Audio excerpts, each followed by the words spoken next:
I was looking at this old pendulum clock the other day.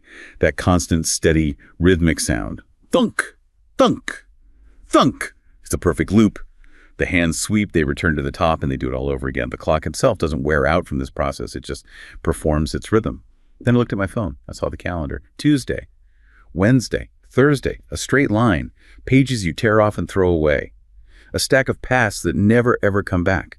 And it hit me. We're all convinced we live by the calendar. Yeah. We're all trapped in this idea that life is a one-way street, that we're just a mechanism of accumulating damage until we break.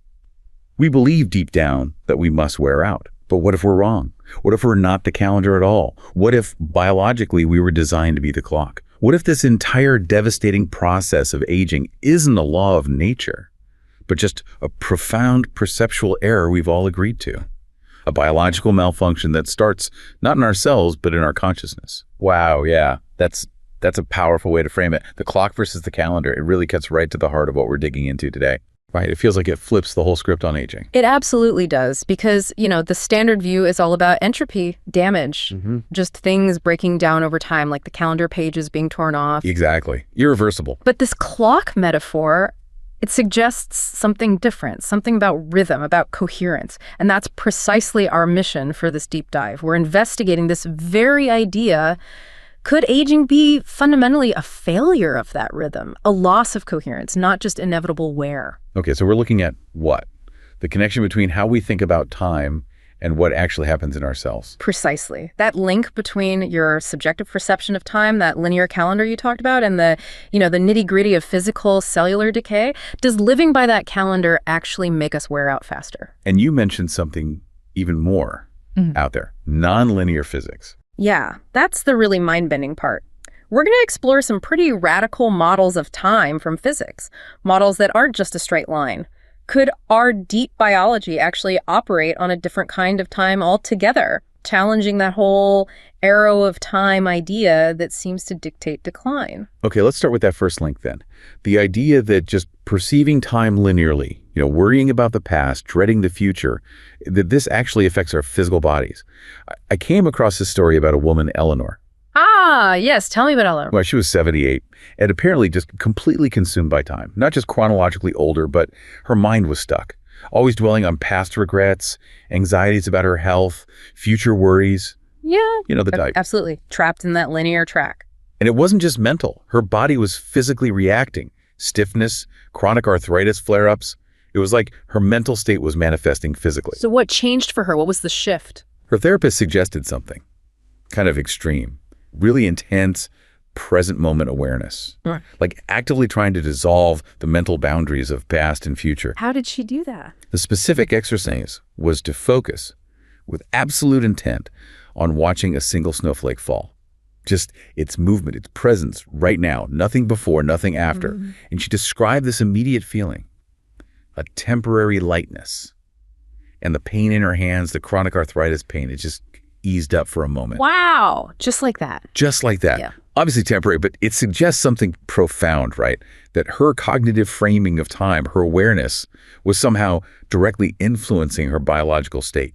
Maybe through neuroplasticity. That's a critical observation, because it's not just about, thinking positive thoughts. It hints at a deeper neurocognitive mechanism. How does our brain construct this sense of linear time? And could intentionally shifting that awareness, like Eleanor did, actually change things physiologically, down at the cellular level? So her brain, maybe for just that instant, achieved a kind of temporal coherence, focused on the present loop, the clock, instead of the relentless calendar march. That's the idea we're exploring. And if that focus interrupted the chronic stress signals driving her pain, her inflammation, well, that connects directly to the physical processes of aging. That link right there between cognitive time and physical state. That's our bridge into the first big area, the biological clock itself and how it can fail rhythmically. Okay, let's get into the hard science then, this idea of rhythmic failure. The materials we looked at were really clear about a vicious cycle linking aging, cognitive decline, and sleep, specifically deep sleep. What's going on there? Yeah, the link is undeniable, and it really centers on the deterioration of what's called slow wave sleep, or SWS. This is the deepest stage of sleep you get. It's absolutely vital, non-negotiable, really, for two main jobs. Okay, what are they? First, SWS is crucial for memory consolidation, taking experiences from the day and strengthening those memory traces for long-term storage. Second, and this is critical for aging, it's when your brain does most of its housekeeping, clearing out metabolic waste products. Waste products like what? The big one here is amyloid beta, often shortened to A. This is a protein fragment, a polypeptide that naturally occurs, but if it's not cleared efficiently, it starts to clump together. And those clumps are bad news. Very bad news. They form the toxic amyloid plaques that are the hallmark of Alzheimer's disease. And the primary clearance system for A, often called the glymphatic system, think of it like the brain's dishwasher. It works primarily during SWS. Okay, so let me see if I've got this. As we get older, we tend to get less of this deep, slow-wave sleep. Exactly. That's a well-established fact of aging. And less SWS means the brain's dishwasher doesn't run as well, so this amyloid beta stuff starts to build up. Precisely. The clearance is impaired. But here's the vicious part of the cycle. That accumulated appelarch. It's toxic to neurons. It actually damages the very brain circuits that are needed to generate healthy slow-wave sleep in the first place. Oh, wow. So poor sleep leads to amyloid buildup, and amyloid buildup leads to even poorer sleep. You got it. It's a devastating feedback loop. Yeah. Poor sleep drives neurodegeneration, which then drives even worse sleep. It basically accelerates the whole aging process in the brain. Okay, that's depressing. Yeah. How do we break that cycle? You mentioned earlier, it's not just about how much deep sleep, but the precision of it. Cellular coherence. Right. It's about the quality, the structure of the SWS. And that quality depends on the perfect timing, the temporal coupling of two specific brainwave patterns, two oscillations. Brainwaves. Okay. Which ones? First, you have the slow oscillations, the SOs. These are big, powerful waves rolling through the cortex at about 1 cycle per second, 1 hertz. They're kind of the defining feature of deep sleep. Think of them as the main rhythm section, the deep drum beat. Okay. The big slow beat. What's the second one? The second are sleep spindles. These are much faster bursts of activity, typically between 12 and 16 hertz. They ride on top of the slow oscillations. So if the SOs are the drum beat, what are the spindles doing? Like the melody. That's a good analogy. The spindles are thought to be involved in that memory consolidation process. We talked about transferring information between brain regions, like from the hippocampus to the cortex. But here's the crucial part. The system only works optimally when these two rhythms are perfectly synchronized. Synchronized how? The spindle burst needs to happen at a very specific moment within the slow oscillation cycle. Typically, it needs to be nested right at the positive peak of the slow wave. That precise timing, that coupling, is what allows for efficient memory processing and likely supports other restorative functions too. And this timing, this gets messed up as we age. Bingo. Physiologically, a key characteristic of aging is the loss of this precise temporal coupling. The SOs and spindles become desynchronized, they don't hit that perfect beat together anymore. And the degree of that desynchronization, it's a remarkably powerful predictor of cognitive decline. Things like clinical forgetting, and even predicts measurable brain atrophy, actual shrinkage. So aging is the loss of this coherence. The biological clock is losing its rhythm. In a very real, measurable sense, yes, that's a core part of the rhythmic failure model. Which brings us back to the idea of fixing it. If the problem is lost rhythm, maybe the solution is rhythmic correction. This is where that acoustic stimulation thing comes in, PLAS. Exactly. PLAS, phase-locked acoustic stimulation. It's a really clever, non-invasive approach. The idea is to use sound to gently nudge the brain back into sync. How does it work? Like playing calming music? No, it's much more sophisticated than that. It uses very short, simple sounds like clicks or brief tones. They're designed to be non-intrusive so they don't wake you up. The key is the timing. Phase-locked. So time to the brainwaves. Precisely. Using EEG sensors, the system detects the brain's slow oscillations in real time.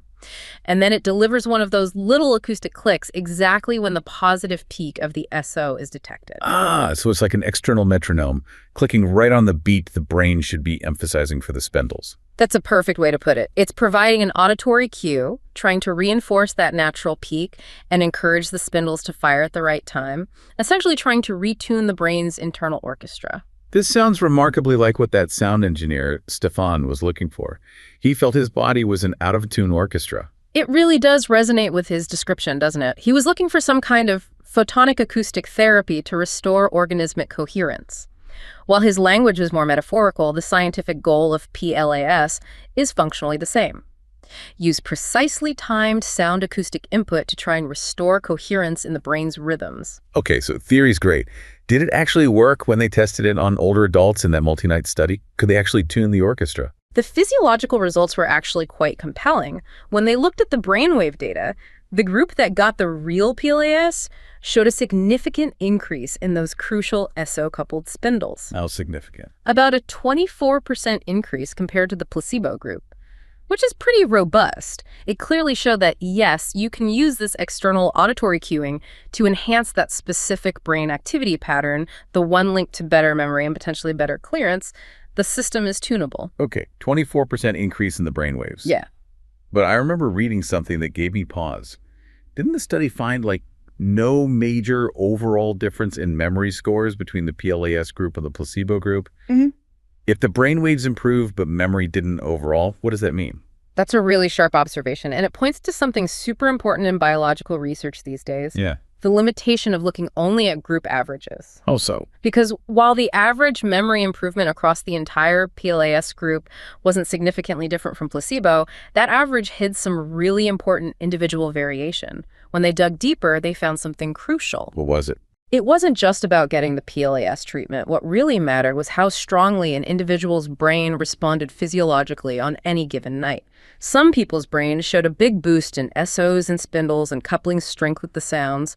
Others showed less of a response. So it's about individual responsiveness to the tuning. Exactly. They found a clear dose dependence, but the dose wasn't the sound itself. It was the strength of the brain's physiological reaction to the sound. The more nights a specific participant showed a strong, measurable brain response to PLAS, the more their memory improved. Precisely. And here's the kicker. This individual responsiveness didn't just predict memory improvement right after the study. It predicted sustained memory gains measured up to 3 months later. 3 months. Wow. So it's not just a temporary boost while the sound is playing. It's like retraining the brain. That's what it suggests. It implies a kind of neuroplastic effect. The external rhythm isn't just momentarily propping up the system. It seems to be cueing the brain to actually repair or strengthen its own internal synchronization mechanisms over time. It's teaching the orchestra to stay in tune. Okay, that makes more sense than just a group average. Yeah. And what about the amyloid beta connection? Did tuning the brainwaves help with that nasty plaque buildup? Yes. And again, it was tied to that individual responsiveness. They measured changes in the ratio of 2 forms of amyloid beta in the blood plasma A42 and A40. A42 is the form that's much more prone to clumping up into toxic plaques, while A40 is generally more soluble. So you want less of the sticky 42 compared to the 40. Exactly. A lower F42-F40 ratio is considered healthier. It suggests either better clearance of the dangerous form or maybe a shift in production away from it. And what they found was that favorable changes in this ratio, a healthier amyloid profile, correlated significantly with both the strength of the physiological response to PLAS and the memory improvements they saw a week later. That's huge. It means tuning the brain's rhythm seems to be actively helping clear out or at least manage the actual pathology linked to Alzheimer's. It strongly suggests that, yes. But there was one more finding that was perhaps the most encouraging. Oh, yeah. What was that? They looked at who responded most strongly to the PLAS intervention physiologically.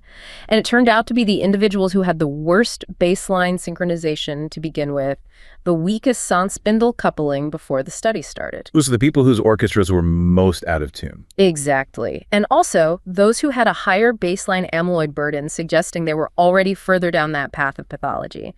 These are the individuals whose brains reacted most robustly to the acoustic stimulation. So the technology works best for those who arguably need it most. That's what the data indicates. It's incredibly promising because it suggests the intervention isn't just a general enhancement, it's most effective at correcting the specific suboptimal brainwave patterns in people who are likely most at risk for cognitive decline and dementia. It targets the rhythmic failure where it's most pronounced. This loss of synchrony, it's not just happening in deep sleep, is it? The sources talked about this extending to the whole body's timing, governed by that master clock, the SCN. That's right, the suprachiasmatic nucleus, or SCN. It's a tiny cluster of neurons in the hypothalamus, but it acts as the master circadian pacemaker for the entire organism. It coordinates tens of thousands of peripheral clocks located in virtually every cell and organ system in your body. So if the SCN signal weakens or the peripheral clocks don't listen properly, the whole system gets desynchronized. Precisely. And this widespread desynchronization is another hallmark of aging, and it's particularly pronounced in diseases like Alzheimer's. The SCN's ability to send out a strong, coherent timing signal and keep all those downstream clocks tightly synchronized diminishes. Now, intuitively, you might think, okay, things just slow down with age. Maybe those individual cell clocks just start ticking slower, taking longer than 24 hours. But the research points to something different, right? Something paradoxical related to how groups of oscillators synchronize. You mentioned the Kuramoto model. Yes, exactly.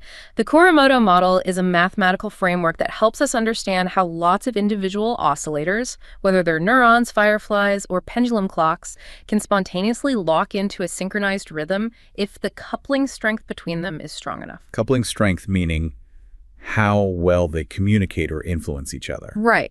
If they're strongly coupled, they pull each other into sync. If the coupling weakens, they start to drift apart. Now, here's the paradox in aging. Studies often find that the average internal period of the individual cellular clocks might actually stay pretty close to 24 hours, even in older organisms. The basic ticking rate inside the cell isn't necessarily slowing down drastically. Okay, so if the individual clocks are still mostly on time, why does the whole system seem to drift? It's because the coupling between them weakens. The SCN's coordinating signal isn't as strong, or the peripheral clocks aren't responding as well. They stop listening to each other as effectively. And according to models like Kuramoto, when coupling strength drops below a critical threshold in an ensemble of oscillators, They drift out of sync. and the macroscopic period of the entire ensemble, the overall rhythm that the whole system displays starts to lengthen significantly. So even if the individual musicians are playing at roughly the right tempo, if they can't hear each other well, the orchestra's overall performance time gets longer and sloppier. That's a fantastic analogy. The timing errors accumulate across the uncoordinated ensemble, so we see the organism's overall rhythms, like the daily cycle of core body temperature or sleep-wake patterns, start to stretch out beyond 24 hours. This period lengthening is observed quite dramatically in aged animals, and it's also seen in many Alzheimer's patients. Their internal day becomes longer than the external 24-hour day. So it's not necessarily that the components are broken, but the communication, the coherence between them is failing. And that stretches out perceived time for the whole system. Precisely. The lack of ensemble synchronization makes the organism biologically drift further and further out of alignment with the actual 24-hour environmental cycle. It's another layer of rhythmic failure. Okay, so we've got the body's unconscious clockwork failing due to lost rhythm, maybe fixable with sound. But let's pivot back to that opening idea, the conscious mind. What happens when we impose that linear calendar, that sense of inevitable decline and worry, onto our fundamental biology? This brings us to our DNA, right? And the actual physical cost of worry. Yes, now we shift from the rhythms in the brain to the very structure of our chromosomes. And the evidence strongly suggests that living by that calendar of fear, worry, and stress, constantly dwelling on the past or anxiously projecting the future, translates directly into measurable wear and tear at the cellular level. And the key marker for this cellular aging is telomeres. Telomeres, exactly. Think of them as the protective plastic tips on the ends of your shoelaces, but for your chromosomes. They cap the DNA strands. Every time a cell divides, a little bit of that telomere cap gets worn off. They naturally shorten over time. And when they get too short? When they reach a critically short length, the cell usually stops dividing. It enters a state called senescence. It doesn't necessarily die right away, but it stops functioning properly and can release inflammatory signals that contribute to aging and disease. So, telomere length is considered a really good biomarker of cellular aging. Shorter telomeres generally mean older cells, biologically speaking. But doesn't the body have a way to repair these?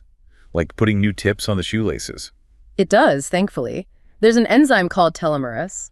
Its job is specifically to add those repetitive DNA sequences back onto the ends of the telomeres, counteracting the shortening that happens with cell division. It helps maintain telomere length and keep cells dividing healthily for longer. Okay, so we want more telomerase activity, ideally. Ideally, yes. But here's the direct and frankly quite devastating link we explored.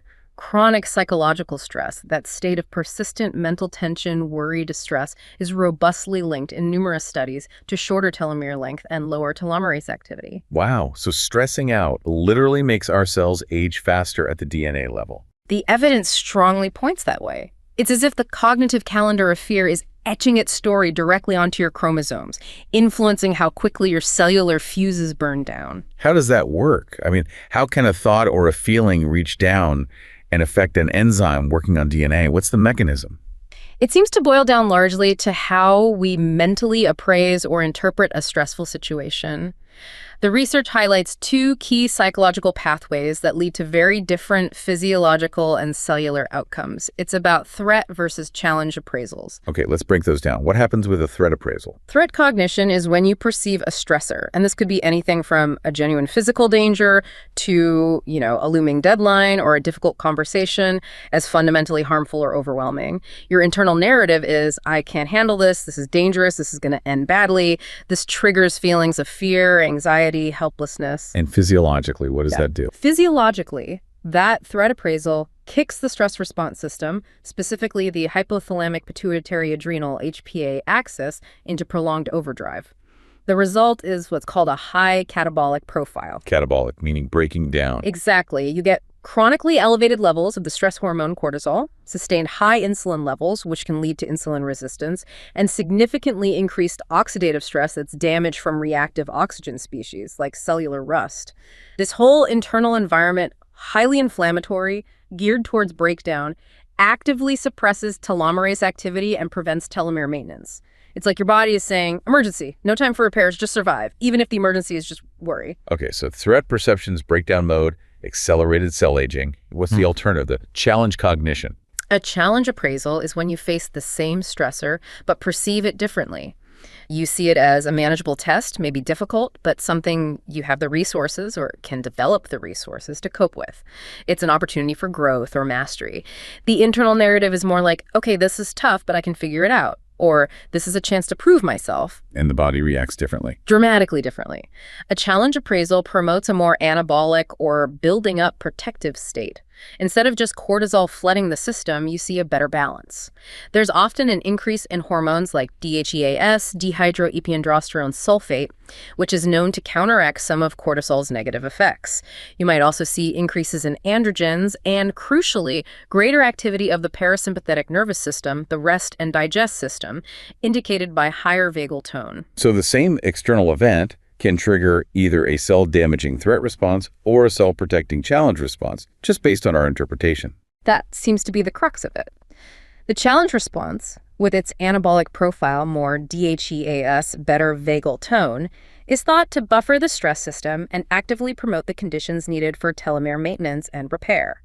Your body interprets the situation as demanding but manageable, so it keeps the cellular repair crews online. The difference in appraisal is literally influencing whether your cells are in breakdown mode or maintenance mode.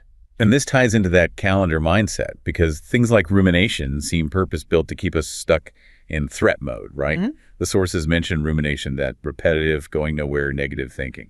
Absolutely. Rumination is particularly damaging here. It's defined as repetitive thinking about negative feelings and problems, often focused on the past, why did that happen, or future, what if this goes wrong, but without actually moving towards a solution. You're just spinning your wheels in negativity. Like psychological time travel that forces you to relive the stress. That's a great way to put it. And it has measurable biological costs. Research shows that people who tend to ruminate take much longer to recover physiologically after an acute stressful event. Their heart rate stays elevated longer, their blood pressure takes longer to return to baseline, and crucially, their cortisol levels remain high long after the actual stressor is gone. So you're mentally replaying the threat or inventing future threats, and your body keeps paying the price, suppressing telomerase, damaging telomeres over and over again. Exactly. You're dragging the biological cost of past events or imagined future catastrophes into the present moment, forcing your HPA axis to stay fired up and keeping your cells in that damaging catabolic state. Which logically leads us to the antidote. If rumination traps us in the damaging linear timeline, we need a way to break out.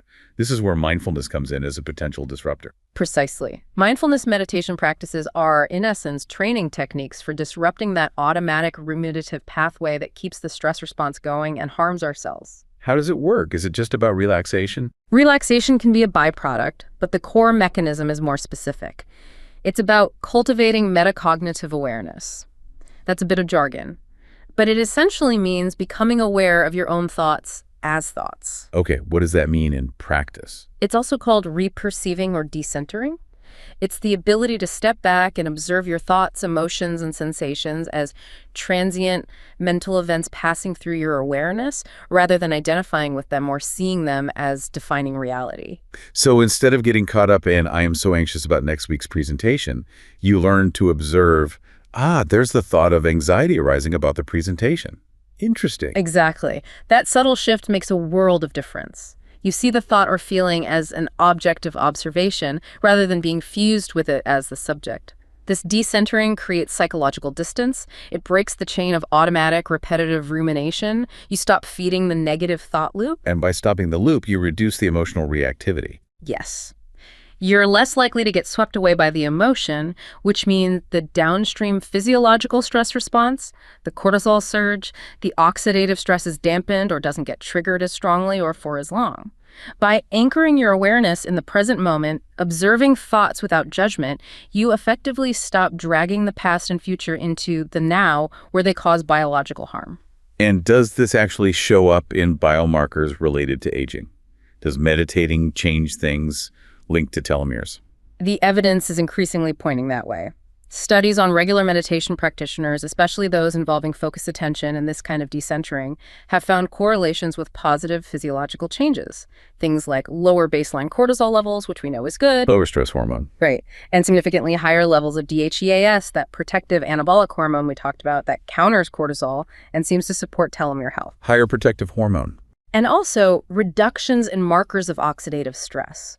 All of these factors, lower cortisol, higher DHEAS, less oxidative damage, create precisely the kind of internal biological environment that is hypothesized to allow for and even actively promote telomere maintenance and the activity of telomerase. So consciously choosing to step off the linear ruminative treadmill of the calendar and instead cultivate present moment awareness that could literally be helping our DNA stay younger for longer. That's the compelling implication. It suggests that managing our cognitive relationship with time isn't just psychological fluff, it's a powerful lever for influencing our cellular longevity. Okay, this is fascinating. Yeah? We can potentially retune our biological clock with sound, and we can protect our DNA by changing how our conscious mind relates to time, stepping off that damaging linear calendar.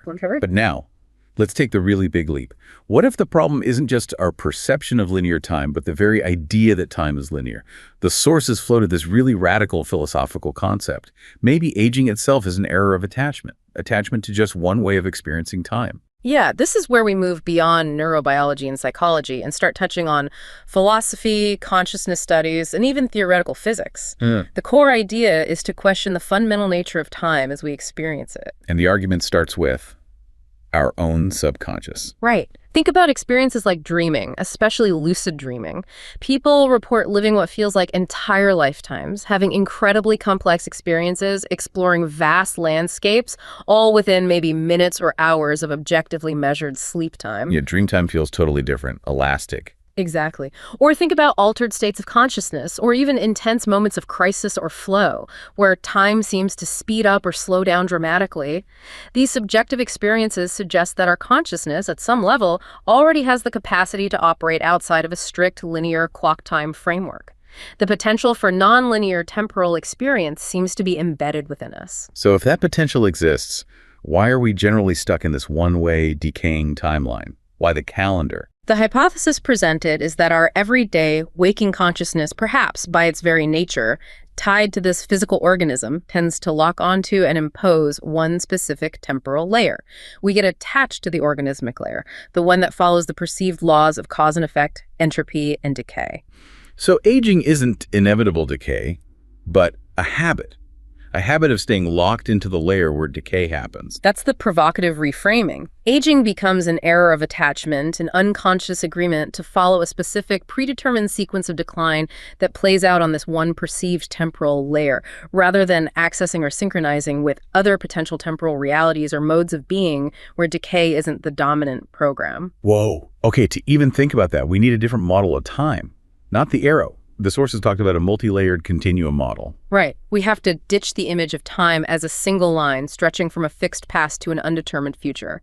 Instead, picture something more like, well, the analogy used was an astrolabe, with multiple rotating disks or planes superimposed on each other. Like layers. Exactly. An infinite number of potential temporal layers, all coexisting simultaneously. In this model, what we call the past isn't gone or destroyed, it's simply a layer or a set of layers that our focus of consciousness has shifted away from. And the future? The future isn't something that hasn't happened yet. It's a set of potential layers that our consciousness could shift or synchronize to.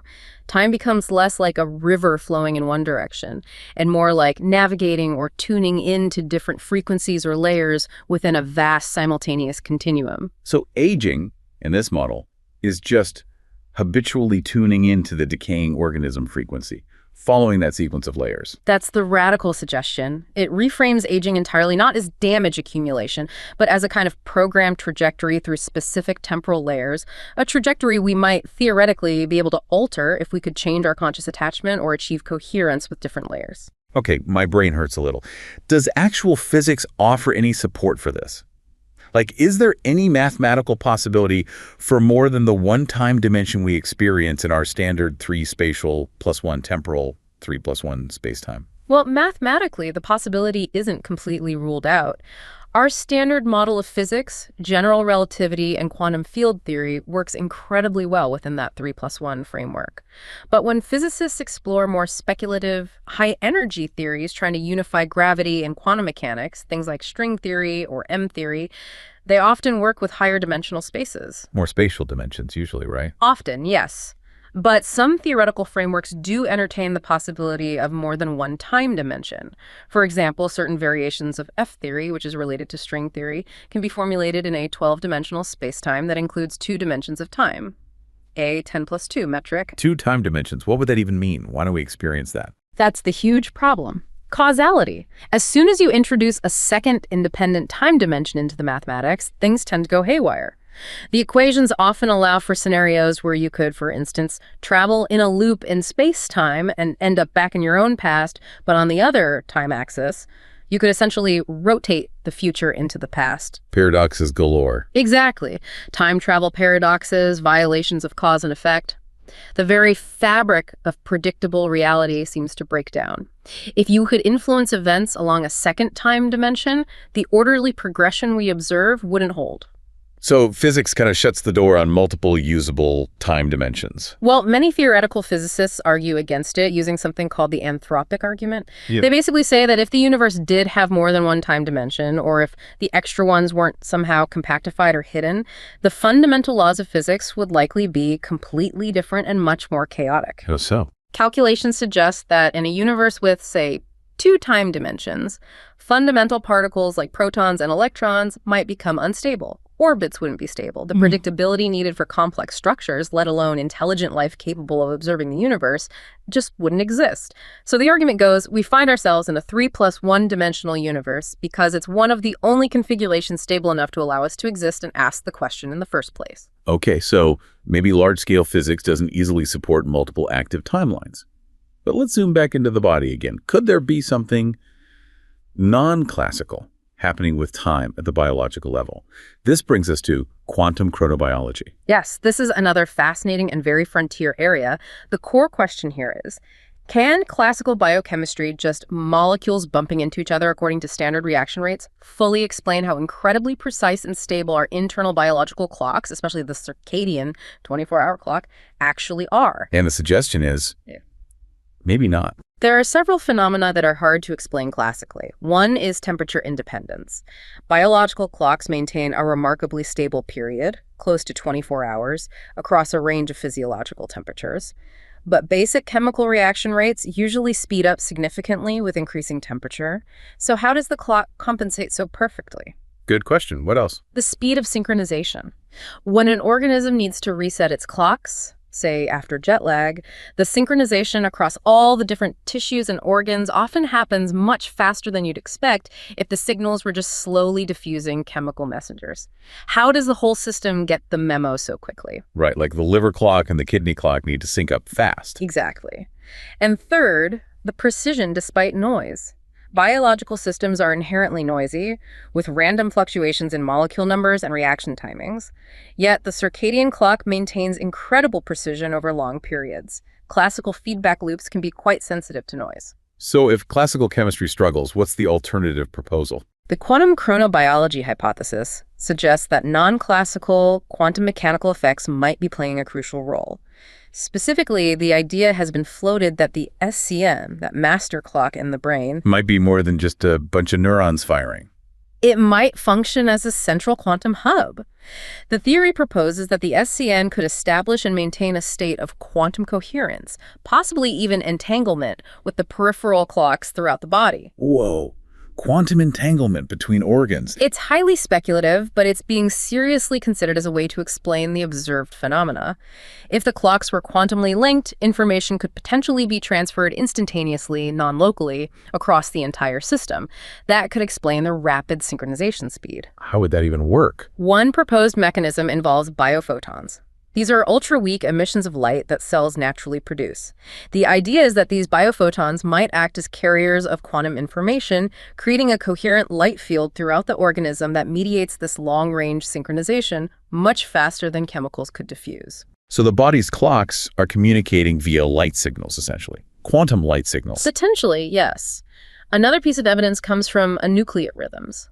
Some simple cells, like red blood cells, don't have a nucleus, which means they don't have the genes for the standard transcription and translation feedback loops that form the basis of most classical clock models.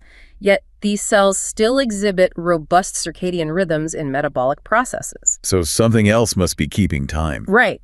It suggests there might be more fundamental, possibly quantum-based oscillations, maybe related to ion flows or metabolic cycles, that can maintain rhythmicity independent of the genetic machinery. This makes the biological rhythm feel much deeper, more fundamental than just genes turning on and off. It does, and perhaps the most striking observation supporting this idea of system-wide coherence comes from comparing tissues in vivo versus in vitro. Meaning in the body versus in a lab dish. Exactly. If you take a piece of tissue, say from the liver, and culture it in a dish, its internal circadian clock will typically keep running for a few days, but then the rhythm rapidly dampens out and disappears. The oscillations fade away. But in the body, that same liver keeps perfect time for decades. Precisely. In the intact organism, the liver clock, the lung clock, the muscle clock, they all maintain robust, stable rhythms indefinitely. This strongly suggests that there's something about being part of the whole integrated organism, some kind of system-wide coordinating influence that maintains the coherence. When you isolate the part, that coherence is lost. It's like the connection to the central quantum hub, if you will, is broken. This idea of the whole system's coherence determining the state of the parts, it brings us back beautifully to that final analogy used in the sources. Cymatics. Ah, yes, the work of Hans Jenny and later Alexander Lauterwasser. Cymatics is the study of visible sound and vibration. They showed experimentally how applying specific sound frequencies to simple materials like water, paste, or powders causes those materials to spontaneously organize into complex, beautiful geometric patterns. Form literally arising from vibration, making form frozen music, as they said. Exactly. And the implication for biology is profound. If the body is, 70% water, maybe the body's physical form, its health, its structure, is fundamentally a reflection of its underlying vibrational state, its inner sound, or phase coherence. So aging, from this perspective, isn't primarily about the material breaking down, but about the pattern becoming discordant. It's the accumulation of dissonance, the loss of the harmonious rhythm that organizes the matter. The body goes out of tune. Which completely shifts the focus for intervention, doesn't it? If the problem is dissonance, the solution isn't necessarily fixing broken parts. The solution is restoring synchronicity, finding ways to reestablish the system's original harmonious phase coherence. Whether that's with precisely timed sound like PLAS. Or maybe specific frequencies of light, or maybe even the focused coherence generated through deep meditation. The goal is the same,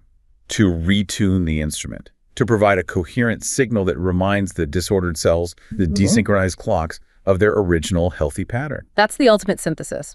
It's about causing the system to remember its harmonious template, shifting the entire organism back towards a state of coherence that resists the apparent linearity of decay. Hashtag outro. So if we try to pull all these threads together, it's quite a journey we've taken. We started seeing how the physical biological clock, especially in sleep, can lose its rhythm, leading to problems like amyloid buildup. But crucially, we saw it might be physically retuned using something like precise acoustic stimulation, with potentially long-lasting benefits for memory and maybe even pathology, especially for those most out of sync. Right, the tunable brain. Then we shifted to the conscious mind. Yeah, the cognitive calendar. We saw how our perception of stress, framed as threat versus challenge and fueled by rumination, seems to directly impact cellular aging markers like telomeres. But also how practices like mindfulness, by fostering metacognitive awareness and present moment focus, can create the physiological conditions lower cortisol, higher DHEAS that seem to protect telomeres. Changing your mind to change your cells. And finally, the really deep dive into time itself. Exactly. We flirted with the edges of theoretical physics, questioning linear time, exploring multi-layered models, and considering the wild possibility that biological coherence, the body's incredible synchronization, might rely on non-classical quantum effects orchestrated by a central hub like the SCN. So putting it all together, Yeah. it feels like the message keeps coming back to rhythm, coherence, synchronization. Whether it's sound waves, tuning brain waves, mindfulness, tuning stress responses, or maybe even quantum coherence, tuning the whole organism. The calendar says wear out, but the clock says tune up. That's a great way to summarize it.